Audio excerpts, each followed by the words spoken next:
आतंकवादी हैं क्या? बताइए ना मुझे। आतंकी हैं हम लोग। बॉम्ब प्लांट किया, क्या किया? कल हम लोग के ऊपर धाराएं लगाई गई, ऐसी धाराएं जब हम लोग को हिरासत में लिया गया तो एक के बाद एक ऐसी धाराएं, उपद्रव किया, ये क्या। एक तस्वीर दिखाइए। हाँ, मैं जरूर मानूंगा, क्योंकि कुछ मीडिया चैनल ने एक वो फुटेज दिखाई जहां पे हमारे कुछ साथी संभवतः उसी वाहन पर, भैया आक्रोश आएगा, मैं भी दौड़ा था। और उसके बाद भी हम लोगों ने शांतिपूर्वक वहां पर गिरफ्तारी हम लोगों ने, जब आप आए हम लोग को गिरफ्तार करने, शांतिपूर्वक तरीके से गिरफ्तारी हम लोगों ने। और गिरफ्तारी के बाद जिस तरीके से हमारे कार्यकर्ताओं, मेरे नहीं हो तो मेमोरेंडम देने गए हैं, ये देने गए, आप सच्चाई बताइए ना कार्यकर्ताओं को। आप बोलिए कि भाई हम आपके नेता को गिरफ्तार करके लेके जा रहे हैं। अब हमारे कार्यकर्ताओं को अंधेरे में आपने रखा, और उसके बाद वहां पे जब कार्यकर्ता अपने समर्थन में to show their solidarity towards their leader, जब वो आना चाहते थे, उनको जिस तरीके से रोका गया। भाई पिछले 44 साल में पहली बार मेरी मदर को रोका गया अपने बेटे से मिलने के लिए। अरविंद, 44 साल से अरविंद वो बिहार आ रही, मजबूती से खड़ी रही। क्या क्या आरोप उनके ऊपर नहीं लगाए जाते, क्या क्या निजी टिप्पणियां उनके ऊपर नहीं की जाती। पंजाबी है, ये है, वो है। कोई ऐसा रीति रिवाज, धर्म बता दीजिए मुझे जो उन्होंने बिहारी संस्कृति के हिसाब से उन्होंने ना किया हो। उनकी वेशभूषा, उनका पहनावा मुझे बता दीजिए जो उन्होंने बिहारी संस्कृति के हिसाब से ना किया हो। छठ पूजा, दिवाली जो उन्होंने बिहारी संस्कृति के हिसाब से उन्होंने ना किया हो। पर आज 44 साल के बाद भी विपक्षी दल, विपक्षी नेता हैं जो उनको अपनाने को तैयार नहीं होते। एक बेटे से उनको मिलने से रोका जाता है, सड़क पर उनकी गाड़ी को रोक दिया गया, जो हमेशा पर्दे के पीछे रही मेरे पिता की ताकत बनकर। कभी उन्होंने कोई लालसा नहीं रखी, कोई सत्ता का उन्होंने लोभ नहीं रखा, कभी मीडिया के सामने उन्होंने आना जरूरी नहीं समझा, और कभी नहीं आई। ऐसा नहीं है कि भैया मीडिया, कल आप लोग खुद कितनी बार गए, पर जब तक शांतिपूर्वक बात चल रहा था वो आप लोगों से शीशा बंद कर हाथ जोड़ती रही कि नहीं मुझे कुछ नहीं कहना, मुझे कुछ नहीं कहना। पर उस माँ की पीड़ा को समझिए, कितनी कर रही होंगी वो अंदर, जब उनको पता चला कि उनके बेटे के ऊपर आंसू गैस छोड़े गए, लाठी छोड़ी गई। बहरहाल वो भी एक क्रांतिकारी की बीवी नहीं है, उनको इस बात से डर नहीं लगता, डरती नहीं है, वो घबराती नहीं है। कल को उनके बेटे के ऊपर गोली भी चल जाएगी तब भी वो डरेंगी नहीं, विचलित नहीं होंगी। पर कम से कम मिलना तो चाहती है, गले लगाकर इस बात का आश्वासन तो चाहती है कि मेरा बेटा ठीक है, या ठीक है कि भी नहीं, इतनी तो पता चले।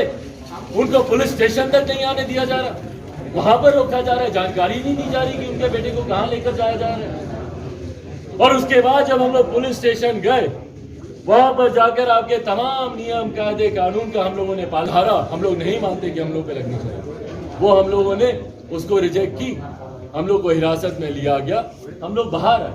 पर उसके बाद जिस तरीके से चरणबद्ध तरीके से हम लोग के ऊपर FIR दर्ज की गई, भाई गजब परंपराओं की शुरुआत कर रहे हैं मुख्यमंत्री नीतीश कुमार। नामजद FIR। और मुझे बस इतना बता दीजिए कि कल का मार्च किसके नेतृत्व में चल रहा था? चिराग पासवान के? गलत बोल रहा हूं मैं? चिराग पासवान लीड कर रहा था। चिराग पासवान के बोलने पर हजारों कार्यकर्ता सड़क पर उतरे थे, राइट? मैं अगर नहीं होता तो शायद आक्रोश लोगों में वैसे भी है, पर शायद इतना बड़ा या इस तरीके से नहीं होता। पर ये लोक जनशक्ति पार्टी रामविलास का बिहार बचाओ मार्च था, चिराग पासवान के नेतृत्व। तो अगर सबसे पहले FIR किसी के ऊपर होनी चाहिए थी तो चिराग पासवान पे होनी चाहिए थी ना। आज अगर चिराग पासवान नहीं होता तो और अनेकों मार्च होते, पर ये बिहार बचाओ मार्च 15 तारीख का नहीं होता। तो ये FIR सबसे पहले चिराग पासवान पर होनी चाहिए थी। तो क्यों डरते हैं मुख्यमंत्री नीतीश कुमार? क्यों डरते हैं भैया? चिराग पासवान से डरते हैं क्या? बताइए ना, मैं तो सीना ठोक के पूछ रहा हूं। डरते हैं आप चिराग पासवान से? चिराग पासवान पर FIR करने से? हाँ, आदेश दिए कि मेरे कार्यकर्ताओं को कुचल दो गाड़ी के नीचे, और अगर चिराग पासवान दिखे तो उठी हुई लाठी नीचे कर लेना भैया। चिराग को खरोच नहीं आनी चाहिए। आ गई तो ये बच्चा नेता बन जाएगा। गलत बोल रहा हूं क्या?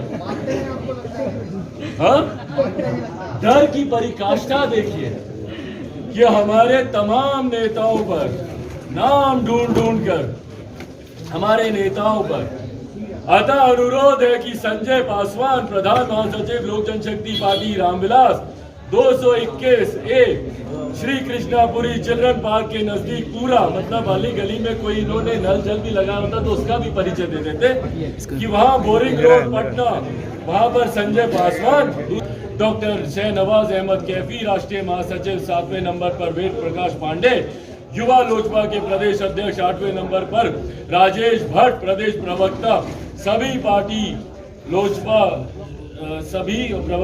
पार्टी लोजपा एवं अन्य करीब सैकड़ों अज्ञात के द्वारा प्रतिबंधित क्षेत्र में घुसा गया। भाई सबका आपने इसमें नाम लिख दिया, 8 लोगों का। बहरहाल इस बात की नाराजगी बहुतों में है। हाथ खड़ा करके दिखा दे किस किस को नाराजगी है जिनका नाम नहीं आया। भाई मेरा भी नहीं आया। मुख्यमंत्री जी हम लोग पे एफआईआर कीजिए, हम लोग पे एफआईआर कीजिए। ये भेदभाव पार्टी के भीतर मत कीजिए, बांटने की राजनीति पार्टी के भीतर मत कीजिए। मुख्यमंत्री जी आप कम से कम लोजपा रामविलास को एकजुट रहने दीजिए, इसमें 2 गुट मत कीजिए कि एक नामजद वाला गुट, एक गैर नामजद वाला गुट। जी आगे क्या आंदोलन आपका जारी रहेगा? भाई बस मैं 2 मिनट में अपनी बातों को समाप्त कर रहा हूं। तो ये एफआईआर इन्होंने जिस तरीके से इन्होंने की, उसमें आप सबके कैमरे साक्षी हैं कि अगर उसमें कोई नेतृत्व कर रहा था और किसी को अगर आपको सही में जिम्मेदार ठहराना है तो वो चिराग पासवान था। और मैं पुनः दोहराता हूं कि चिराग पासवान ना लाठियां खाने से डरता है, ना आपकी गोलियों से डरता है। आपके एक अधिकारी ने, राजेश भट्ट यहाँ पर मौजूद है, उनके ऊपर, और वो वीडियो आप सबके सामने मौजूद है, जिस तरीके से गोली चलाने की धमकी दी गई।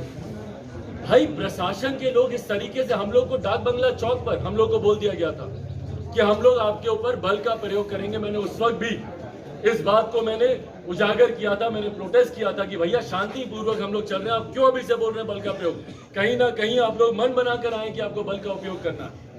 राजेश भट्ट जी के साथ हुई उस बहस में उन्होंने खुलकर बोला, साथ में हमारी एक महिला नेत्री भी मौजूद थी, इंदु कश्यप जी वहां पर मौजूद थी, जो महिला की हमारी राष्ट्रीय महासचिव है।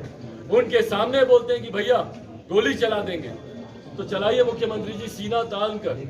हर लोजपाई रामविलास यहाँ पर खड़ा है, जितनी गोलियां चलानी है चलाइए, पर इस बात को गार्ड बांध लीजिए कि ये आगाज था। 15 फरवरी 2022 बिहार के इतिहास में जिस तरीके से हम लोग, और इसीलिए मैंने जेपी गोलंबर पर, जेपी की मूर्ति पर माल्यार्पण कर अपने इस आंदोलन की शुरुआत की। जिस तरीके से सन 74 में जेपी ने एक आंदोलन की शुरुआत की थी, जिसकी उपज आज के तमाम मौजूदा नेता और साथ साथ मेरे नेता, मेरे पिता स्वर्गीय रामविलास पासवान जी रहे हैं।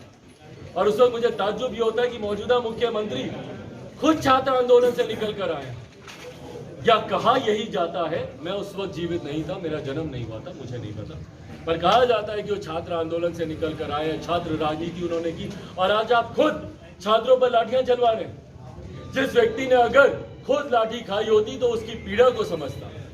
तो झूठ बोलते हैं मुख्यमंत्री कि वो छात्र आंदोलन से निकले, बट इतना जरूर समझ ले कि इस आंदोलन से जितने नेता निकलेंगे, जेपी आंदोलन से बड़ा ये आंदोलन होगा।